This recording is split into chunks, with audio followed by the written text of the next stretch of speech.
Dah ya. Assalamualaikum warahmatullahi wabarakatuh. Waalaikumsalam warahmatullahi wabarakatuh. Alhamdulillah rabbil alamin, wassalatu wassalamu ala nabiyina Muhammadin sallallahu alaihi wasallam wa ala alihi wa sahbihi ajma'in. Syukur kita kepada Allah Subhanahu wa taala, pada kesempatan pagi hari ini kita akan melaksanakan sidang ujian meja hijau atas nama Ridho Anggo Prasasti NPM 20142101194 dengan judul Jurnal Desain Energy Storage System untuk Terminal Charging Kendaraan Listrik berdasarkan intensitas cahaya matahari sepanjang hari.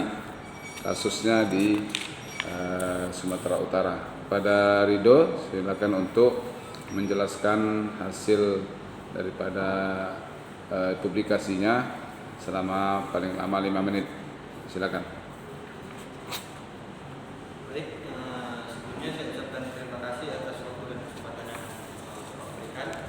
Yang saya hormati Bapak Parlim Siagen SDMK selaku dosen peneliti saya.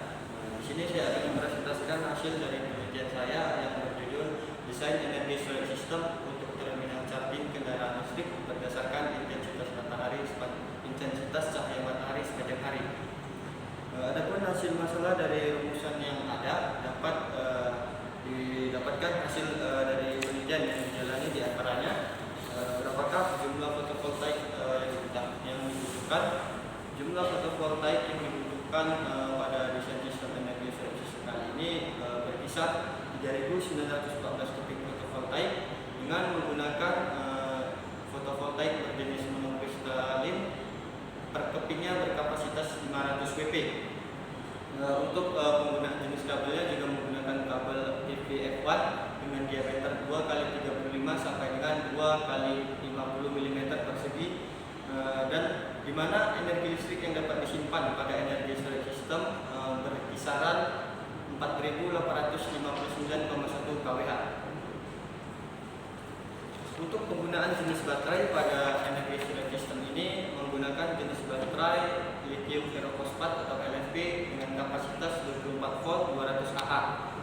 Energi storage system menggunakan jenis sistem charging combined charging system atau CCS, di mana jenis charging system ini dapat menggabungkan pengisian AC dan DC ke dalam satu device.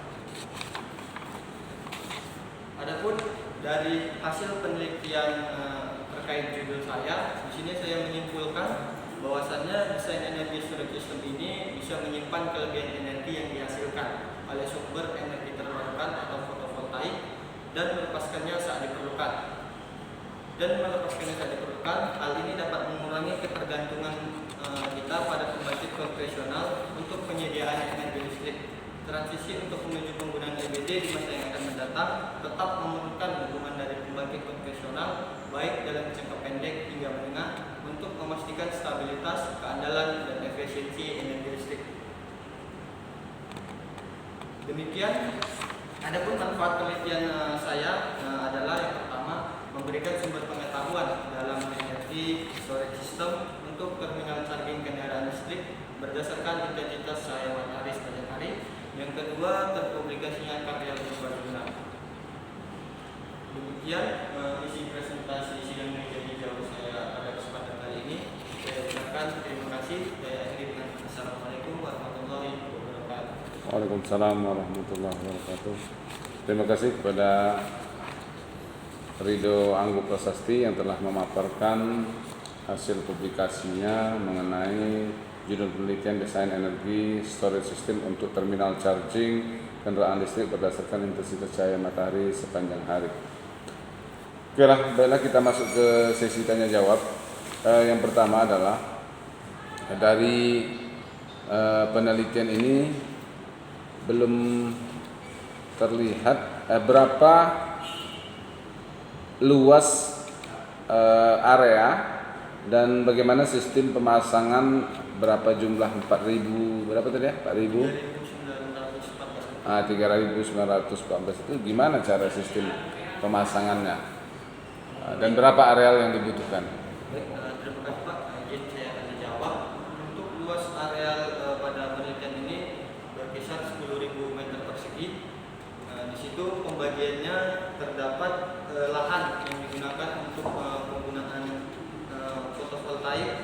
seluas 9.998 meter persegi, Pak. Adapun untuk metode pemasangan pada fotovoltaiknya di atas permukaan tanah itu dipasang pada rangkaian seri, Pak. Untuk selanjutnya untuk waktu untuk pengecasan baterai, atau ginilah, waktu yang ada untuk mengumpulkan energi matahari tersebut, berapa lama setiap harinya untuk rata-rata lah yang ada di penelitian ini. Untuk rata-ratanya di sini sih untuk ke storage sistemnya menggunakan pengisian daya yang masuk ke baterai itu sekitar 8 jam, Pak. Nah, untuk bisa menyimpan ke energi storage sistemnya, Pak. Kalau boleh tahu ada nggak ini grafiknya yang menunjukkan waktu penyinaran matahari itu untuk wilayah atau dalam sampel daerah tertentu lah yang dijadikan objek contoh penelitian ini, kurva katakanlah intensitas ataupun penerimaan energi matahari pada tempat itu. Untuk grafik atau kurvanya tidak ada, Pak. Cuman di dalam jurnal ini saya membuat tabel dengan di halaman 8799. Nah, di sini ada tabel untuk instalasi matahari di wilayah Sumatera Utara. Itu hitungan 1 tahun, Pak, mulai dari bulan Januari sampai dengan bulan Desember. Mulai dari radiasi sinar matahari hingga instalasi rata-rata jam sinar matahari di saat waktu cerah.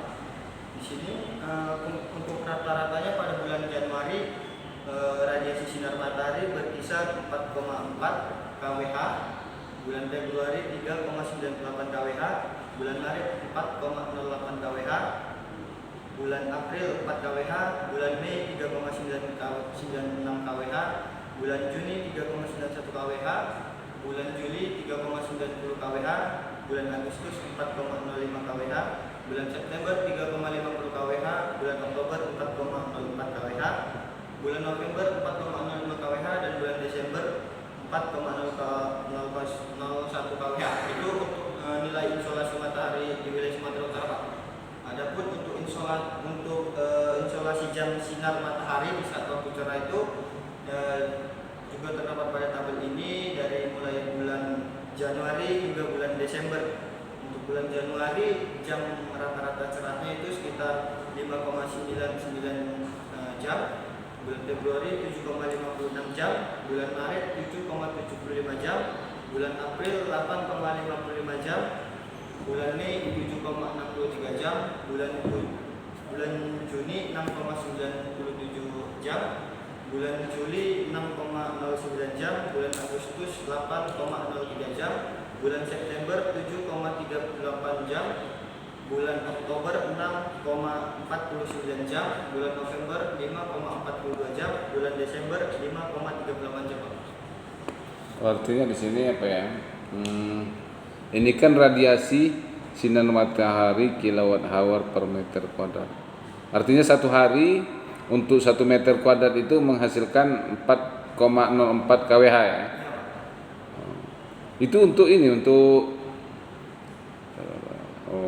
artinya setiap panel yang dipasang, mau dia yang 500 WP, 100 WP, artinya setiap meternya kalau dipasang misalnya lah yang 500 WP kan, dibentangkan gitu, berarti setiap, kalau yang 500 WP berapa kali berapa ukuran ininya?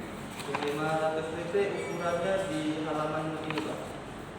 Di halaman 8802 itu ukurannya 1,95 dikali 1,31, Pak. 1,95 ke 1,31 berarti Iya, Pak. 1,95 kali 1, berarti sudah 1 meter lebih ya? Iya, Pak. Itu berarti dia bisa menghasilkan per biji itu sekitar 4,5 kalau bulan Januari lah gitu kan, contohnya 4,5 paling tinggi itu di bulan Januari itulah. Tapi di jam terang sebenarnya sedikit ya bulan ini, bulan-bulan Oktober, November, 4 ya. Desember, tapi di intensitas cahaya matahari ini pada tahun yang sama tuh gimana nih ya? Itu tahun sebelumnya Pak. Iya, maksudnya yang insolasi matahari dengan rata-rata jam terang ini pada tahun yang sama. Mungkin di sini ada salah penulisan di jam sinar terang, seharusnya insolasi jam sinar terang mataharinya. Agustus jam sinar matahari cerah itu 8,03, tapi radiasi KWH-nya Agustus itu 4,05. November 4,05, tapi cerahnya cuma 5,42 jam. Mungkin 5,42 jam cerahnya, tapi cerah betul. Ya, panas. Dibandingkan dengan yang 8 jam cerah-cerah aja gitu kan. Biasa digabungkan. Iya, mataharinya KWH per apanya memang kecil, cuma sekali terang betul dia. Nah, jadi ini oke lah, sudah dibuat jurnal dan dilakukan penelitian. Ini sebenarnya satu konsep untuk pemanfaatan energi sebagai energi baru terbarukan. Mungkin di masa depan yang seperti ini akan dikembangkan gitu kan, karena kan sebagai contoh ini kan yang aplikasi yang misalnya digunakan untuk charging kendaraan kan, nanti pun sekarang pun udah mulai banyak charging kendaraan. Kemudian nanti juga ini bisa dibuat, kemarin itu kan waktu yang seminar di bawah itu kan, untuk hidrogen. Nah, jadi bisa digunakan untuk memproduksi hidrogen. Jadi memang, tapi yang jadi permasalahan itu memang luas tanah itu kan, luas tanah yang sampai 1 hektar. Mungkin kalaupun ada ya di pelosok-pelosok lah ini kan. Tapi Seperti gambar yang saya cantumkan itu, karena dia nggak terhalang oleh pohon yang tinggi. iya, belukar gitulah yang pohon-pohonnya kecil. Jadi ini sebenarnya bisa juga nih nanti kalau ini dikembangkan, ya mungkin nggak sampai 3.000 panel lah gitu, mungkin tuh 20 panel gitu kan untuk ngecas baterai kereta listrik, lumayan lah, gratis. Memang sih investasinya kalau beli gitu yang 500 itu berapaan itu? Yang 100 WP aja 850. Kalau 500 WP ya, Yang 2 jutaan gitu. nah 2 juta 3 juta kan. Itulah investasi awalnya memang besar gitu. Jadi metodenya juga off grid, jadi baterainya juga perlu. Iya, baterai. Cuma sebenarnya baterai katanya sekarang awetnya. Iya.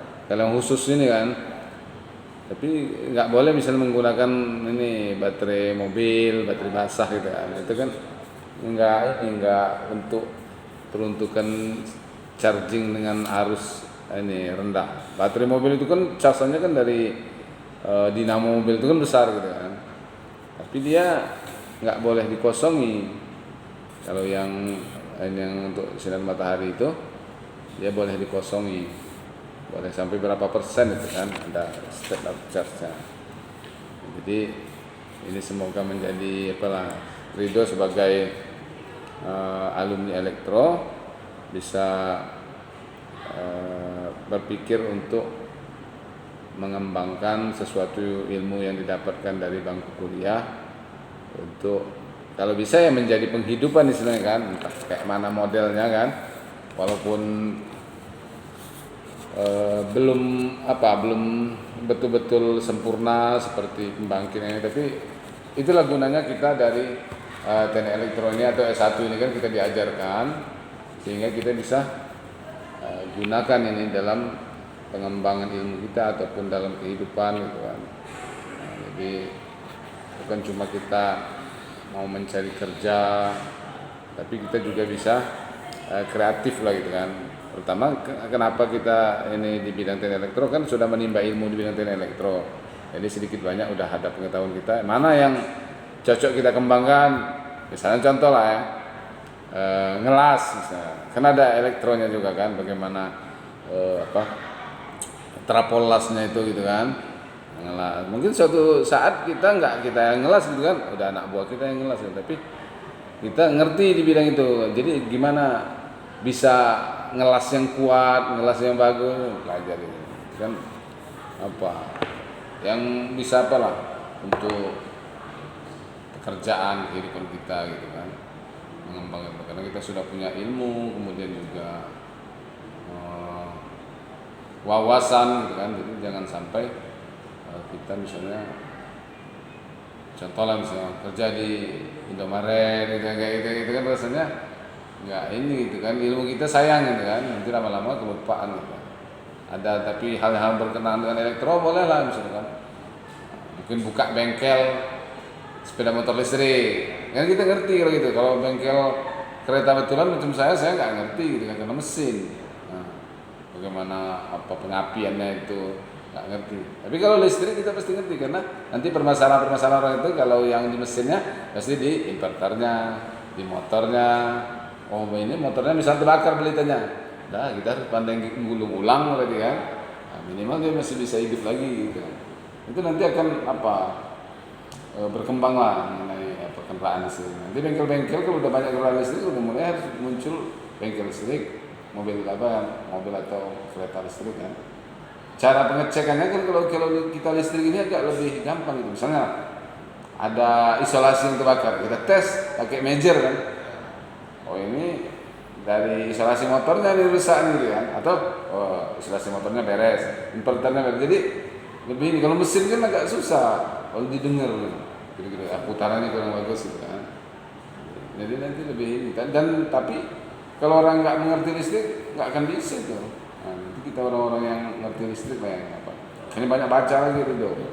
Baca-baca buku ini mengenai perkembangan teknologi misalnya motor daripada motor kendaraan listrik ini seperti apa jenisnya, rusaknya apa aja yang bisa rusak gitu kan.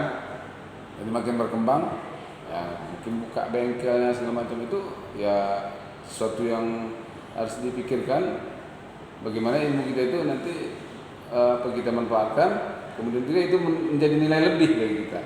Nah, karena orang kan nggak jurusan elektro nggak ngerti.